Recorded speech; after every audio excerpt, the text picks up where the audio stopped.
भारतीय नौदलानं एकाच वेळी आयएनएस दुनागिरी, आयएनएस संशोधक आणि आयएनएस अग्रय या 3 वेगवेगळ्या क्षमतेच्या युद्धनौका ताफ्यात सामील करून इतिहास रचलाय। 75% अधिक स्वदेशी बनावटीच्या युद्धनौका खोल समुद्र, सागर तळ संशोधन आणि किनारपट्टी सुरक्षा अशी त्रिसूत्री सांभाळणार आहेत। सविस्तर पाहूयात।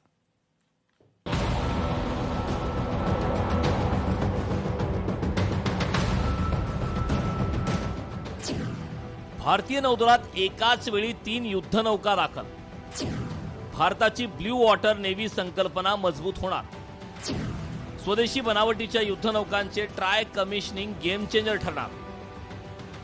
चीन पाकिस्तानच्या वाढत्या आव्हानांना तोंड देण्यासाठी आणि भारताची ब्ल्यू वॉटर नेव्ही संकल्पना मजबूत करण्यासाठी हे ट्राय कमिशनिंग गेम चेंजर ठरणार आहे। नौदलाने एकाच वेळी आयएनएस दुनागिरी, आयएनएस संशोधक आणि आयएनएस अग्रय या 3 वेगवेगळ्या क्षमतेच्या युद्धनौका ताफ्यात सामील केल्यात। या तिन्ही युद्धनौकांची बांधणी कोलकात्याच्या Garden Reach Ship Builders and इंजिनियर्सने केली असून त्या 75%हून अधिक स्वदेशी बनावटीच्या आहेत। या तिन्ही युद्धनौका पूर्णपणे वेगळ्या भूमिका बजावणार आहेत। यातील एक युद्धनौका खोल समुद्रात युद्ध करू शकते, दुसरी समुद्राचा बारकाईने अभ्यास करून समुद्र तळाचे नकाशे तयार करते, तर तिसरी किनारपट्टी लगतच्या पाण्यात लपलेल्या पाणबुड्यांचा शोध घेऊन त्यांचा नायनाट करण्यासाठी तयार करण्यात आली आहे। या तिन्ही युद्धनौका बांधणी प्रकल्पामुळे 200हून अधिक सूक्ष्म, लघु आणि मध्यम उद्योगांनाही चालना मिळाली आहे।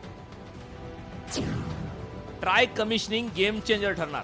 आयएनएस दुनागिरी सागरी युद्धासाठी सज्ज स्टेल्थ फ्रिगेट। महासागरात दूरवर स्वतंत्र मोहिमा पार पाडण्यासाठी ही युद्धनौका सक्षम। आयएनएस दुनागिरीत शत्रूच्या रडार यंत्रणेला चकवा देण्याची क्षमता। ही बहुउद्देशीय फ्रिगेट्स ब्ल्यू वॉटर नेव्ही संकल्पनेचा कणा ठरणार। आयएनएस अग्रय किनारपट्टीचे रक्षण करणारी पाणबुडी विरोधी युद्धनौका। आयएनएस अग्रय आकाराने लहान असली तरी अत्यंत विशेष भूमिका बजावणार। किनारपट्टी लगतच्या उथळ पाण्यात शत्रूच्या पाणबुड्यांचा शोध घेण्यासाठी विशेष तंत्रज्ञान। आयएनएस अग्रय मध्ये स्वदेशी पाणबुडी विरोधी रॉकेट प्रणाली कार्यान्वित। आयएनएस संशोधक आधुनिक तंत्रज्ञानाने विकसित वैज्ञानिक युद्धनौका। सर्वे वेसल लार्ज प्रकारातील आधुनिक युद्धनौका आहे। समुद्राच्या सागर तळाचे मोजमाप करून त्याचा सखोल अभ्यास करणार। जहाजांसाठी सुरक्षित मार्ग आणि सागरी प्रवाह शोधण्याचे काम आयएनएस संशोधक करणार। नौदलात किनाऱ्यालगतच्या समुद्री क्षेत्राला लिटोरल वॉटर्स असे संबोधले जाते। या भागात पाणबुड्यांचा शोध घेणे अत्यंत अवघड असते। मासेमारी नौका, व्यापारी जहाजे, समुद्र तळावरील विविध रचना आणि किनारी हालचालींमुळे निर्माण होणारा आवाज यामुळे सोनार यंत्रणांची कार्यक्षमता कमी असते। त्यामुळेच अग्रय सारख्या विशेष युद्धनौकांची आवश्यकता भासते। अशा युद्धनौका आधुनिक पाणबुड्यांचा शोध घेण्यासाठी जगातील सर्वात अवघड लष्करी साधनांपैकी एक मानल्या जातात। तर सागर तळातील डोंगरदऱ्या, प्रवाह, प्रवाळ भीती, बंदराचे मार्ग आणि किनारपट्टी जवळील अडथळे याचा अभ्यास करत युद्धनौका किंवा पाणबुड्यांना त्यांचा मार्ग आखावा लागतो। त्यामुळे समुद्राचे अचूक ज्ञान हे युद्धशास्त्रातील एक महत्त्वाचे शस्त्र मानले जाते। ही माहिती केवळ लष्करी उद्देशांसाठीच नव्हे तर व्यापारी जहाज वाहतूक, आपत्ती व्यवस्थापन, सागरी संशोधन, किनारी विकास आणि पर्यावरणीय अभ्यासासाठीही उपयुक्त ठरते। हे अत्यंत महत्त्वाचे काम आता आयएनएस संशोधक करणार असल्याने भारतीय नौदल आता खऱ्या अर्थाने सक्षम होणार आहे। भारतीय नौदलाच्या दृष्टीने या 3 युद्धनौका एकाच वेळेस सेवेत दाखल झाल्याने त्यातून नौदलाची बहुआयामी क्षमता एकाच वेळी वाढल्याचा संदेश जगाला दिला गेलाय।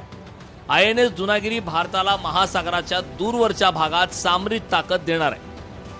आयएनएस संशोधकाने समुद्राचे ज्ञान आणि मॅरिटाईम डोमेन अवेअरनेस वाढवले, तर आयएनएस अग्रय किनारपट्टी आणि नौदल तळांचे संरक्षण अधिक मजबूत करणारी आहे। चीन आणि पाकिस्तान या दोन्ही देशांनी हिंदी महासागर आणि अरबी समुद्राच्या क्षेत्रात त्यांच्या नौदलाचे अस्तित्व वाढवले। परिणामी भारताच्या सागरी जबाबदाऱ्या अरबी समुद्र, बंगालचा उपसागर, अंदमान निकोबार बेटे आणि विस्तीर्ण इंडो पॅसिफिक क्षेत्रापर्यंत विस्तारले। या परिस्थितीत या तिन्ही युद्धनौका भारतीय नौदलाची क्षमता ही विविध स्तरांवर बळकट करण्याबरोबरच भारतीय नौदलाची रणनीती सुद्धा जगाला दाखवून देण्यासाठी सक्षम ठरल्या। या ट्राय कमिशनिंगने आणखी एक महत्त्वाचा पैलू जगासमोर आणलाय। भारताच्या जहाज बांधणी उद्योगाची वाढती परिपक्वता आता स्पष्ट झाली। वेगवेगळ्या तंत्रज्ञानावर आधारित वेगवेगळ्या भूमिका पार पाडणाऱ्या 3 स्वतंत्र प्रकारच्या युद्धनौका एकाच वेळी देशात विकसित होणे आणि सेवेत दाखल होणे हे भारतीय नौदलासाठी मोठे यश मानले जात आहे. आत्मनिर्भर भारत उपक्रमाला चालना देत भारत आता केवळ युद्धनौका खरेदी करणारा देश राहिलेला नसून तो अत्याधुनिक सागरी युद्ध सामग्रीची रचना निर्मिती करणारा देश झालाय. ही क्षमता जगभरात मोजक्याच राष्ट्रांकडे असून त्यात आता भारताचाही समावेश झालाय. ही भारतासाठी अभिमानाची बाब ठरली. ब्युरो रिपोर्ट, लोकशाही मराठी, मुंबई. राज्यातील अंमली पदार्थांची विक्री, तस्करी आणि सेवन रोखण्यासाठी महाराष्ट्र सरकारनं मोठा निर्णय घेतलाय. प्रत्येक जिल्ह्यातील पोलीस ठाण्यामध्ये अंमली पदार्थ विरोधी कारवाईसाठी स्वतंत्र अँटी नार्कोटिक्स युनिट उभारण्यात येणार असल्याची माहिती राज्याचे मुख्यमंत्री देवेंद्र फडणवीसांनी दिलेली आहे. आपण सविस्तर पाहूयात. लोकशाही मराठी ऐका, पहा, जागरूक रहा.